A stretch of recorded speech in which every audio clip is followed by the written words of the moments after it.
guys, it's Danny. Welcome back to Dine at Frugal, where we make quick, easy and budget-friendly recipes.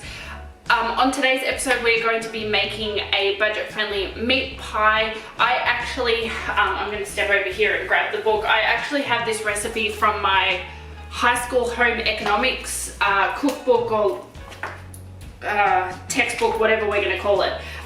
But it has lots of recipes in there. I haven't made this in a while, but it is super delicious, and since we are in a no-spend January, as some of you might know, I don't want to go out and buy anything from the supermarket, even though they might be on sale. So I'm going to use what's in my fridge, freezer and pantry to be able to make these, and these are super quick and easy to make, so I wanted to bring you along for the ride. Let's go. Okay, so we're over by the stove and we are going to start off by cooking our mince. Now, our mince and our onions. So I'm gonna add in my mince, and I'll give you a little tip. If you freeze your beef mince or whatever mince flat inside a Ziploc bag, it takes it defrosts 10 times faster. So I always do it that way. So if I forget something in the freezer, I can thaw it pretty quickly.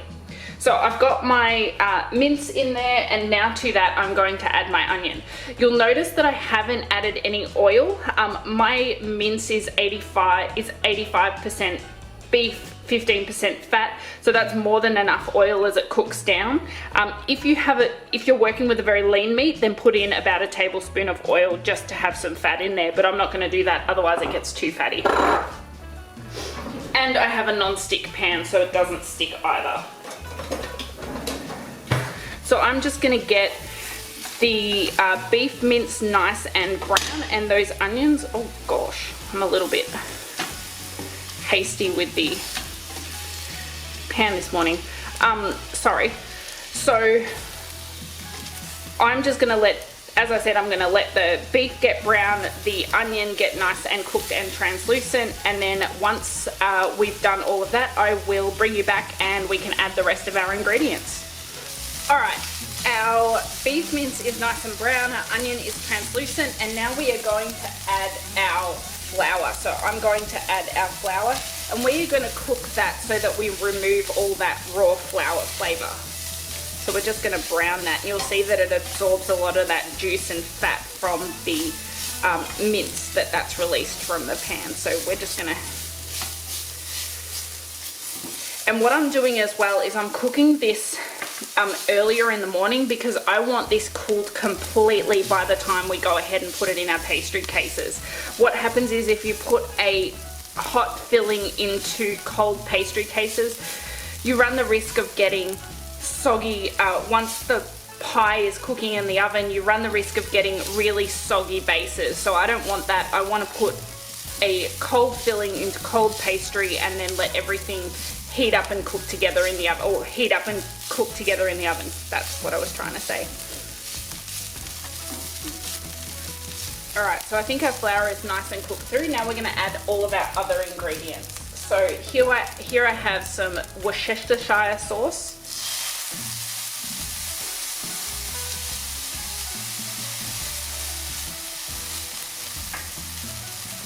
I've got tomato paste.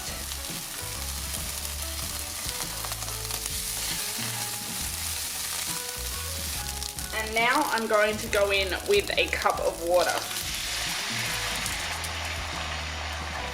I'm going to taste the broth for seasoning and see how it is. Then we're going to add salt and pepper to taste.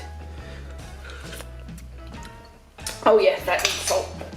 You don't want to over season it though, because this will reduce and it will get saltier and intensify in flavour as it reduces. So just be aware of that one. Alright, so I'm going to slowly bring this up to a simmer, and then I'm going to allow it to simmer for about 15 to 20 minutes until the sauce is thickened, and then we're going to just set it aside and allow it to cool so we can come back and make our meat pies a little bit later this afternoon. I best not forget, I also have a beef stock cube.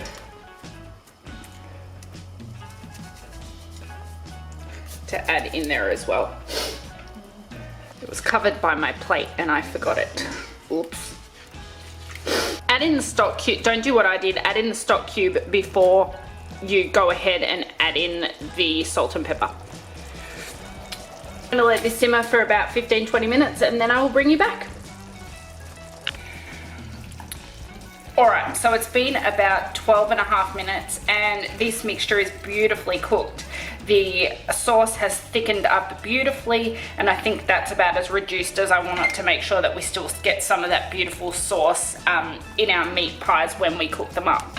So all I'm going to do now is I'm going to turn off my heat, I'm going to set this aside and I'm going to allow this to cool completely, and then once we've done that we can come back and assemble our pies.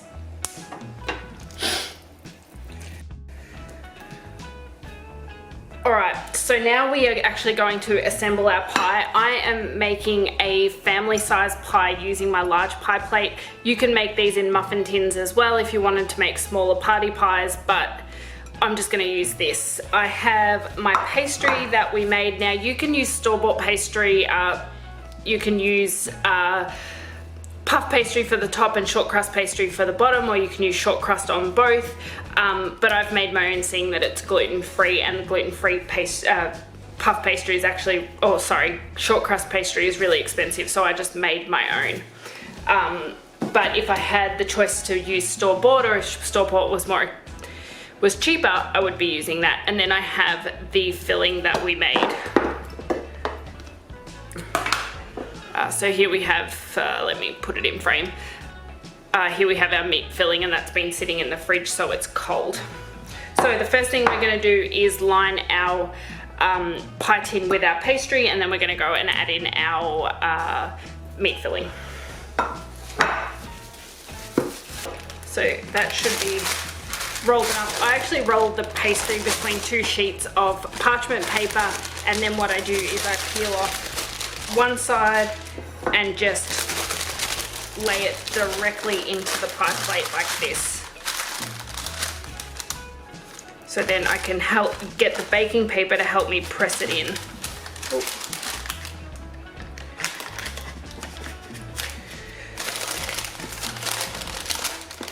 If it does break, this the pastry that I'm using heals itself really nicely, so you just need to squash it together a little bit, and you want to make sure that we're pressing into all the corners.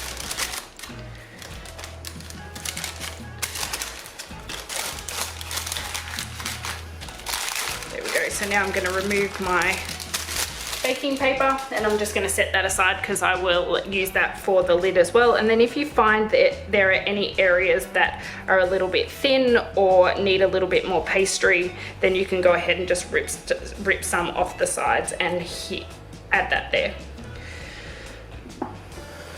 Now it is really hot where I am today, so I'm going to try and get this back into the fridge as quickly as possible.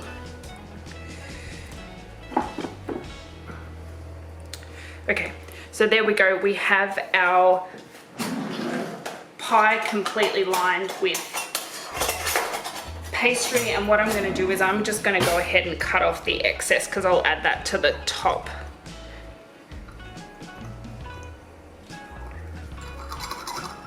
There we go. And now what I'm going to do is I'm going to add our filling. So here's our filling.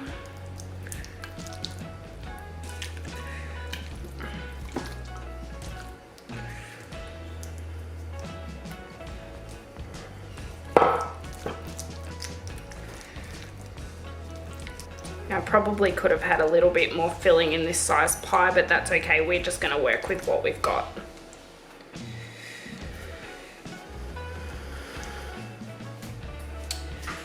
And just like we did for the bottom, I'm going to grab my piece of parchment paper with my pastry and just invert it over the top. There we go. Now I actually think I'm going to put this in the fridge the way that it is for about 10 minutes because my pastry is warm and I need it to be cold to be able to peel off the baking paper properly. So I'll bring you back when that happens. Alright, so now what I'm going to do is I'm going to cut the excess pastry from around the edges. And then with a fork, I'm just going to go ahead and seal the edges together.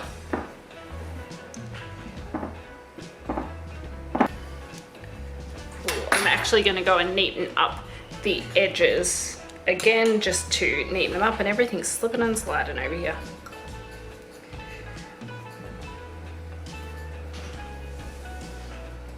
You don't have to do this, I just like doing it so the edges are nice and flush with the pie tin.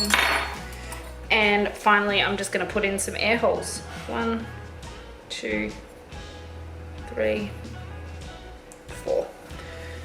So what I'm going to do is I'm going to put this back into the fridge and get my oven on at 180 degrees Celsius, and then I'm going to bake it for about 35 to 40 minutes. The filling is already fully cooked, it's just getting the pastry cooked and nice and browned. So once I've done that, I will bring you back and show you what it looks like, then we can eat dinner.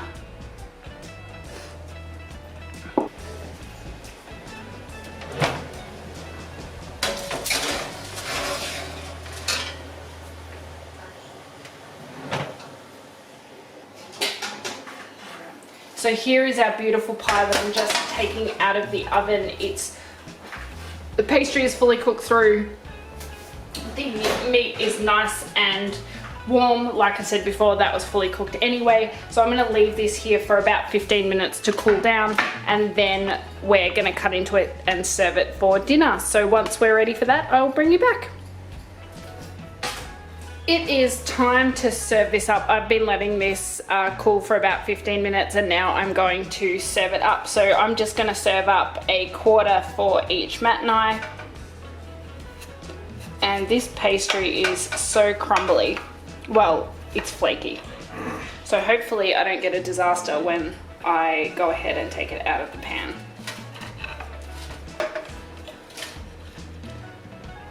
Ooh. That actually looks really, really good. First piece is always the most difficult to slice, but we'll deal with it. So you can go ahead and serve this up with tomato sauce or any other condiments that you want to serve it up with. I think I'm going to have it with tomato sauce tonight. Thank you so much for watching another episode of Dine at Frugal. I hope you like this recipe. I hope you decide to make it for yourself. I'm going to go ahead and eat this for my dinner tonight, and I'll see you next time for another episode. If you did like the video and want to subscribe to the channel, hit that subscribe button, hit that like button and give us a thumbs up. And like I said, I'll see you next time. Bye!